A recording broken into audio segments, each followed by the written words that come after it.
So it was when I was still studying. Someone said, we've got this guy who wants Sports Dietitians Australia involvement. He's riding his bike around Australia.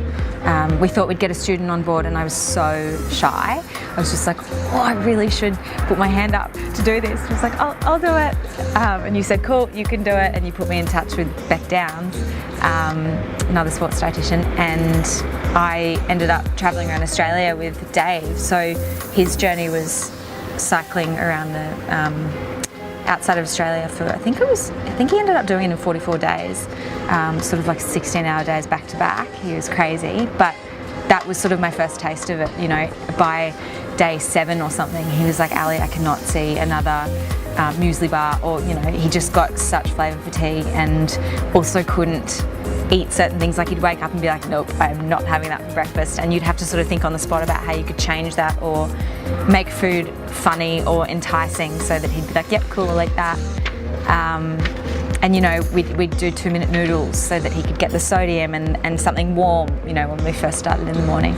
So yeah, it started when I was a student, and I think it's the most fun challenge I find. Well, there are plenty of challenges that aren't related to just the nitty-gritty of sports nutrition, but yeah, I love the problem solving. Yeah.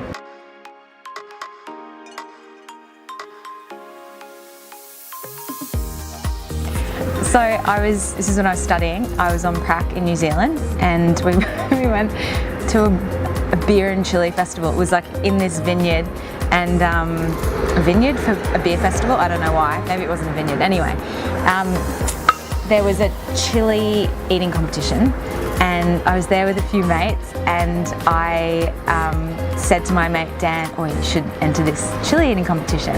And he was like, no. So I just went up and put his name down and just toddled off. And he saw me and then went and put my name down, and I didn't see him do that. So called all the names out.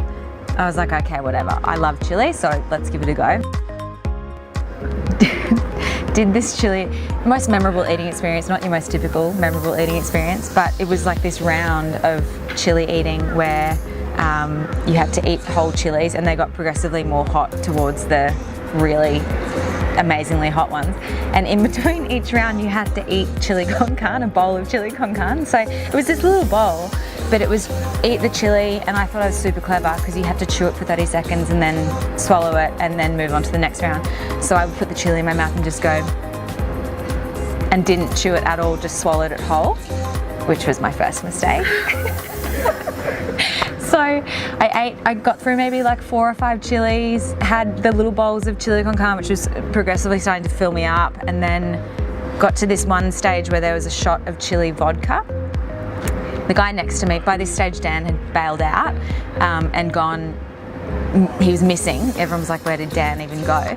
And as a precursor, they had put a bucket behind everyone, like a big bucket, and a glass of milk, and if you touched the glass of milk you were out. And I was like, oh, what's the bucket for? And they said, that's just in case you need to vomit. And I was like, why would you vomit from a chili eating competition? The shot of vodka came out. The guy next to me was a pro, like talking about how, oh, that guy is on the circuit, like he was the winner from last year. I was like, what is this chili eating competition? And I was like, nah, I'm tapping out. I can't have the chili vodka. And he said, just shot it, like it's a shot, just have it. And then you can bow out if you want. I was like, okay, fine. Shotted this chili vodka.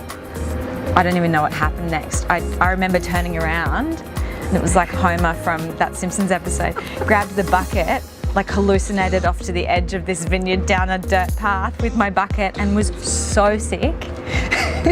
So sick. Chili con carne, you don't need more details. Was sick for maybe 2 days after, and vowed I would never eat chili again, but I'm back on the chili wagon. Most memorable eating experience. I bet you weren't expecting that.